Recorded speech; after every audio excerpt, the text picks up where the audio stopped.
ఓం మాతాపితృభ్యాం నమ సర్వేభ్యో మహాజనేభ్యో నమ. South India సర్వాధికారి యూట్యూబ్ ఛానల్కి స్వాగతం సుస్వాగతం. ఇప్పుడు మనం వచ్చేసి మహాదేవి నవరాత్రుల గురించి తెలుసుకుంటున్నాము. అందులో వచ్చేసి మనం 4 రోజులు తెలుసుకున్నాము. మిగతా రోజు అంటే 5వ రోజు గురించి కూడా తెలుసుకుందాము. ఈ 5వ రోజున ఏ అమ్మవారిని పూజించాలి, ఏ ప్రాంతాభిభేదాలు లేకోకుండా ప్రతి ఒక్కరు పూజించాల్సిన అమ్మవారు ఎవరు, ఆ అమ్మవారి విశిష్టత గురించి, ఆ రోజున ఏం చేసుకోవాలి, ఎలాంటి విషయాల గురించి తెలుసుకుందాము.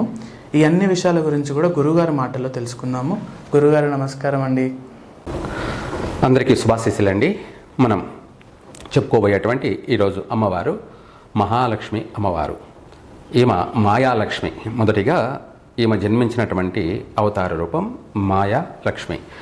అంటే ఆ మహాగాయత్రినే ప్రతి ఒక్క స్త్రీ యొక్క రూపము, ప్రాణము, జీవము. అందులో భాగంగానే ఈ యొక్క మహాగాయత్రియే ఆమె యొక్క కళలలో, అంటే ఆమె ఒక తలలో అందులోని ఒక రూపాలే. అయితే ఇక్కడ మనకు విశ్వరూపం అని కూడా చెప్పచ్చు అమ్మవారిని. ఆమె ఈ యొక్క సముద్ర మథనంలో అవతరించినటువంటి మహాలక్ష్మి. ఈమెను ఆ యొక్క సముద్ర మదనంలో చిలికినప్పుడు జన్మించినటువంటి స్త్రీ కాబట్టి మాయాలక్ష్మి అని పిలుస్తారు. మాయాలక్ష్మి. అందులో నుంచి కామధేనువు కానీ, చంద్రుడు కానీ అన్నీ కూడా సర్వం కూడా జన్మించాయి. అందులో భాగంగా ఈమె మహాలక్ష్మి కూడా జన్మించడం వల్ల చంద్ర సహోదరి, అలాగే మాయాలక్ష్మి అని కూడా పిలవడం జరుగుతుంది. అయితే తర్వాత మహాలక్ష్మి అని పిలవడానికి మహావిష్ణువుని వివాహం చేసుకొని అదే క్షీర సముద్రానికి ఆయన అల్లుడు కావడం, అందులోనే భాగంగా వైకుంఠానికి ఆమె మహాలక్ష్మి అయింది. అలాగే మహాలక్ష్మి అంటే మహావిష్ణువు వివాహం చేసుకోవడం వల్ల మహాలక్ష్మిగా అవతరించింది. మొదటగా ఆమె జన్మం మాయాలక్ష్మి. అయితే ఇక్కడ మనకు అనేక నామాలు, మనం చేస్తూనే ఉంటాం. అష్టోత్తరాలు కానీ, సహస్రనామావళి కానీ, ఇలా అనేక నామాలతో ఆమెను పిలవడం జరుగుతుంది. ఇందులో మొట్టమొదటిగా మాయాలక్ష్మి మాత్రమే అని పిలువబడాలి.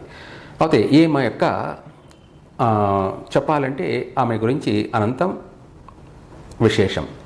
ఎందుకు అంటే ఒక మాటలో చెప్పాలంటే ఇంట్లో ఆమె ఉన్నట్టయితే ఆమెను గృహలక్ష్మి అని పిలుస్తారు. మన గృహంలో ఆమె తిరుగుతూ ఉంది అంటే ఆమెను గృహలక్ష్మి అని పిలవడం జరుగుతుంది.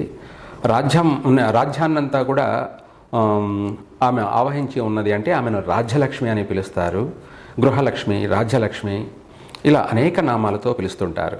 అయితే ఈమె యొక్క ఏమిటి అంటే మనము మన జన్మ వృత్తాంతానికి చెప్పాలి అంటే మనకు వస్త్రధారణ, పుట్టిన బిడ్డకి వస్త్రధారణ, చెవి పోగులు, అలంకరణ, కాళ్ళ పట్టీలు అంటే గజ్జలు, మొలతాడు, మనం అన్నీ కూడా అలంకరించుకుంటూ ఉంటాం. అదే బ్రహ్మలకైతే బంగారంతో యజ్ఞోపవీతం లేదా వెండితో యజ్ఞోపవీతాలు, ఇలాంటివన్నీ కూడా, చెవి పోగులు కానీ, అలాగే ఇలా అన్ని అలంకరణ మొత్తం మీద ఈ యొక్క మహాలక్ష్మి మన శరీరంలోనే అలంకారకృతమై ఉంది. అలంకారిణి అంటే ఒక మాటలో చెప్పాలి అంటే ఈ యొక్క సువర్ణాభరణంతో కూడుకొని ఉన్నటువంటి వాళ్ళు అదృష్టవంతులు అని చెప్పడం. మనకు బట్టలు, వస్త్రాలు కట్టడం, మనకు అలంకరణ, సర్వ అలంకరణ రూపిణి మహాలక్ష్మిని.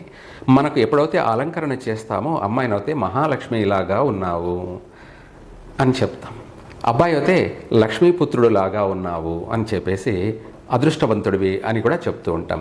ఇలా ఇందులో మనకు మన మానవ జాతికి, మానవాళికి అందరికీ కూడాను ఆమె ఐశ్వర్య లక్ష్మి. మనము ఐశ్వర్య లక్ష్మిగా భావిస్తున్నాము, పూజిస్తున్నాము, ఆరాధిస్తున్నాం. మనుషులే కాదు, ఇందులో యక్షులు కానీ, గంధర్వులు కానీ, కింపురుషాదులు కానీ, లాస్ట్కి ఇంద్రాది అష్టదిక్పాలకులు కూడాను అమ్మవారిని పూజించి ఆమె ప్రసన్నం చేసుకొని వాళ్ళు ఐశ్వర్యవంతులు అయ్యారు, రాజ్యాధికారులు అయ్యారు, విశ్వాధికారులు కూడా అయ్యారు. కుబేరుడు లక్ష్మీదేవిని ప్రసన్నం చేసుకొని ధనానికి అధిపతి అయ్యాడు. అలాగే ఇంద్రుడు లక్ష్మీదేవిని పూజించి మొదటిగా ఆయన లక్ష్మీదేవిని ప్రసన్నం చేసుకొని అతను విశ్వలోకానికే చక్రవర్తి అయ్యాడు. ఇలా ఒక్కొక్కరు అందరూ కూడా ఆమెను ప్రసన్నం చేసుకున్న వాళ్ళు అందరూ కూడా రాజ్యాధికారాలను పొందారు. అనేకమైనటువంటి విలాసవంతమైన జీవితాన్ని గడుపుతూ ఉన్నారు. చక్కగా ఆనందంగా జీవిస్తున్నారు, సంతోషంగా జీవిస్తున్నారు. అలాగే అందులో భాగంగా ఈ దేవీ నవరాత్రులలో ఆమెను మనము ఈ 9 రోజులు నవరాత్రులు యుద్ధం జరిగేటువంటి సందర్భంలో ఈ యుద్ధానికి కావలసినటువంటి కర్త క్రియ అన్నీ కూడాను తానై లక్ష్మీదేవే యుద్ధం చేయడం కూడా జరిగింది. అందులో భాగంగానే మనము ఆ రోజున అనగా మనకు అమ్మవారిని విశేషంగా పూజిస్తూ ఉన్నాం ఈ నవరాత్రులలో. అయితే శుక్రవారం రోజు పంచమి తిథి. ఇక్కడ మనకు తిథులు వచ్చేటప్పటికి ఇక్కడి నుంచి మారుతూ వస్తుంటాయి, నక్షత్రాలు కూడా మారుతూ వస్తున్నాయి. మనం చూసుకోవాల్సింది ప్రామాణికంగా చూసుకున్నట్టయితే అమ్మవారిని పూజించడానికి తిథులు ప్రధానంగా తీసుకోవాలి, నక్షత్రాలను కూడా ప్రధానంగా తీసుకోవాలి, వారాలను కూడా మనము ప్రధానంగా చూసుకొని అమ్మవారి నవరాత్రులని మనము ఆరాధించడం కానీ నిర్ణయించడం కానీ జరుగుతూ ఉంటుంది ఎక్కడైనా సరే.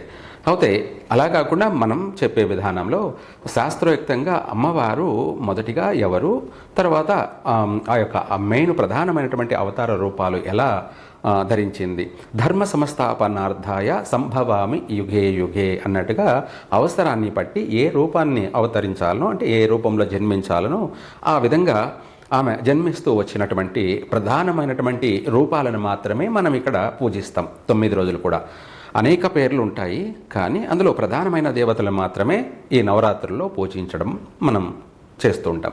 అందులో భాగంగా ఈ యొక్క శుక్రవారం రోజు పంచమి తిథి, విశాఖ నక్షత్రం వెళ్ళిపోతూ అనురాధ నక్షత్రం ప్రవేశిస్తున్న సమయం అన్నమాట. ఇది నక్షత్ర సంధి.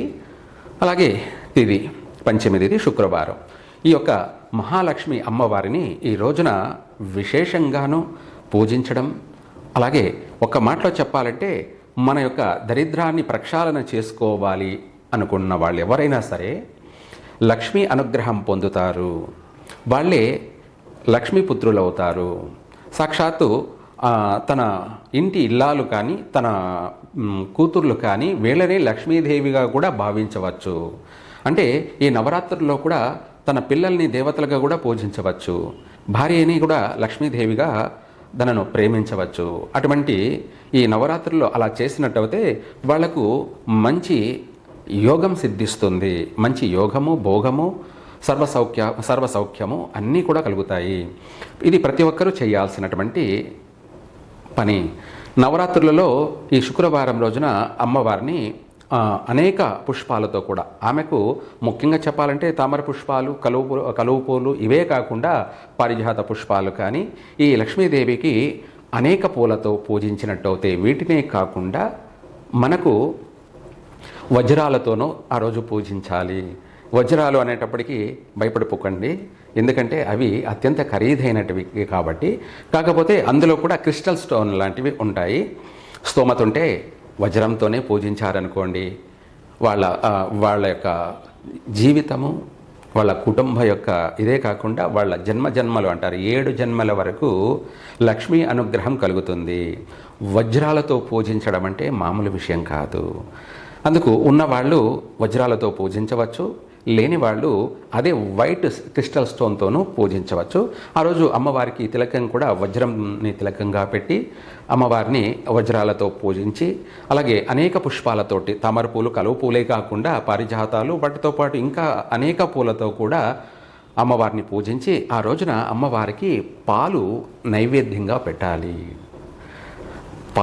ఆవు పాలని నైవేద్యంగా పెట్టి ఆ రోజున అమ్మవారికి పండ్లు కూడా అనేక పండ్లు కూడా పెట్టవచ్చు. ఇక్కడ మనం చెప్పుకున్నాం కదా, సర్వ సౌభాగ్య లక్ష్మి, సర్వ సంపద మాత, అలాగే ఈమె సిరులునిచ్చే తల్లి, ధనలక్ష్మి, ధాన్యలక్ష్మి, అష్టలక్ష్మి. ఒక మాటలో చెప్పాలంటే అన్నీ కలిపి అష్టలక్ష్మి ప్రధానమైనటువంటి దేవత కాబట్టి మనమందరం బాగుండడానికి, మన కుటుంబం అంతా కూడా ఎల్లవేళలా సుభిక్షంగా ఉండడానికి, అష్టైశ్వర్యాలతోనూ సుఖ సంతోషాలతోనూ ఆనందమైనటువంటి జీవనాన్ని, ఆనందమైన జీవితాన్ని గడపడం కోసమే ఆ రోజున ఈ అమ్మవారిని, లక్ష్మీ అమ్మవారిని విశేషంగా పూజించండి, ఆరాధించండి. ఎవరి స్తోమతను బట్టి వాళ్ళు చేయండి. అందులోనూ ఆ రోజున కుంకుమార్చనతో విశేషంగా పూజించవచ్చు. మీరు మీ ఇంట్లోనే అమ్మవారికి అష్టోత్తరం చదువుకుంటూ మీ ఇంట్లో ఏదైనా సరే బంగారు నాణ్యం కానీ, అదే సువర్ణంతో బంగారంతో కూడుకున్నటువంటి కాసు కావచ్చు, లేదంటే ఏదైనా కావచ్చు, లేదంటే శ్రీచక్రం పెట్టుకొనైనా సరే, ఈ రెండిట్లో ఏదైనా సరే, ఈ రెండు లేని పక్షాన కూడా వజ్రం ఉన్న వజ్రాన్ని పెట్టి కూడా పూజించవచ్చు. అలా చేసినట్టు అయితే అమ్మవారికి విశేషంగా అమ్మవారు ఎంతో సంతోషిస్తుంది. అమ్మవారి అనుగ్రహం సంపూర్ణంగా కలుగుతుంది. మనకు మన కుటుంబానికి ఒక 7 తరాల వరకు కూడా లక్ష్మీపుత్రులై విరాజిల్లుతాము. ఆనందదాయకమైనటువంటి జీవితాన్ని గడుపుతాము. ఆ రోజున అమ్మవారిని శాంతింప చేసుకుంటున్నాము. ఇది మనం చేయవలసినటువంటి ఇది. అలాగే ఇదే కాకుండా ఆ శుక్రవారం రోజు అమ్మవారికి పట్టు వస్త్రం మాత్రమే కట్టాలి. ఇక్కడ లక్ష్మీదేవికి పట్టు వస్త్రము అనంటే మనకు పసుపు వర్ణమైనా ఉండొచ్చు, ఎరుపు వర్ణమైనా ఉండొచ్చు. ఈ రెండిట్లో ఏదైనా సరే అయితే బంగారంతో కూడుకొని ఉంటుందన్నమాట. పట్టు అంటే బంగారు వర్ణంతో కూడుకొని ఉంటుంది కాబట్టి అందుకు ఈ యొక్క శుక్రవారము పంచమి తిథి రోజున పట్టు వస్త్రంతో మాత్రమే అలంకరించాలి చక్కగా అమ్మవారిని. అమ్మవారికి మనం చెప్పుకున్నట్టుగా పాలను నివేదంగా పెట్టాలి, లేదంటే పాయసం కూడా పెట్టవచ్చు అమ్మవారికి నివేదన. మనం నవధాన్యాలలో కూడా చెప్పుకుంటూ వస్తున్నాము. ప్రతి ఒక్క రోజు ఒక్కొక్క నవధాన్యాలు. ఆ రోజు కూడా మనకు బొబ్బర్లు లేదంటే అలసందలు అంటే వీటితో గుగ్గుళ్ళు చేసి నైవేద్యం పెట్టచ్చు అమ్మవారికి. ఆ గుగ్గుళ్ళ నైవేద్యాన్ని అందరికీ కూడా పిల్లలందరికీ కూడా పంచినట్టు అవుతే, దాంతోపాటు కూడా ఆ రోజున అదే గుగ్గులను ఆవుకు కూడా తినిపించినట్టు అవుతే మనకు సంపూర్ణమైనటువంటి లక్ష్మీ అనుగ్రహం కలుగుతుంది. చక్కగా విశేషంగా కలిసి వస్తుంది. మనం చెప్పుకున్నాం మంత్రం కూడా మొదట్లో చెప్పినట్టున్నాం, లేదంటే మళ్ళీ కూడా చెప్పుకుందాం. ఓం శ్రీ మహాలక్ష్మీ చ విద్మహే విష్ణుపత్న్యై చ ధీమహి తన్నో లక్ష్మి ప్రచోదయాత్. ఇది గాయత్రితో కూడుకొని లక్ష్మీ మహామంత్రము. ఇది మూల మంత్రము. అంటే లక్ష్మీదేవిని పూజించే మంత్రాలలో ఈ మంత్రము మూల మంత్రం అన్నమాట. ఈ మంత్రంతో మనము అమ్మవారిని పూజించినట్టయితే లక్ష్మీదేవి అనుగ్రహం కలుగుతుంది. మన ప్రపంచమంతా కూడా లక్ష్మి తాండవిస్తుంది. మన భారతదేశంలో మాత్రమే, మన హిందువులు మాత్రమే ప్రతి ఇంట్లో ప్రతి దేవాలయంలో ఈ రోజున ప్రత్యేకంగా శుక్రవారం రోజున విశేషమైనటువంటి పూజా కార్యక్రమాలు, మంత్రజపాలు భారతదేశమంతా శబ్దధ్వనితో మారుమ్రోగిపోతూ ఉంటుంది. మన భారతదేశం చేసేటువంటి ఈ పూజా కార్యక్రమాల వల్ల ప్రపంచానికంతా కూడా వ్యాపిస్తుంది చక్కగా. అందుకే ప్రపంచంలో భారతదేశం ఎప్పటికీ సుభిక్షంగానే ఉంటుంది అనేదే లక్ష్మి యొక్క అనుగ్రహం. సర్వే జన సుఖినో భవంతు. విన్నారు కదండి. ఇప్పుడు మనం వచ్చేసి 5వ రోజున మహాలక్ష్మీదేవి అమ్మవారిని పూజించాలనే విషయాల గురించి గురుగారి మాటల్లో తెలుసుకున్నాము. అలానే మిగతా రోజులు కూడా ఏ అమ్మవారిని పూజించాలి, ఎలా చేసుకోవాలనే విషయాల గురించి ఏ ప్రాంతాభిభేదాలు లేకోకుండా ప్రతి రోజున ఈ అమ్మవార్లని పూజించుకోవడం అనే దాని గురించి మీరు అందరూ తెలుసుకుంటున్నారు కదా. అందుకోసం మీరు ముందుగానే ఇంకా మిగతా వీడియోల కోసం కూడా ముందుగానే లైక్ చేసుకోండి, షేర్ చేయండి, సబ్స్క్రైబ్ చేసుకోండి. Thank you.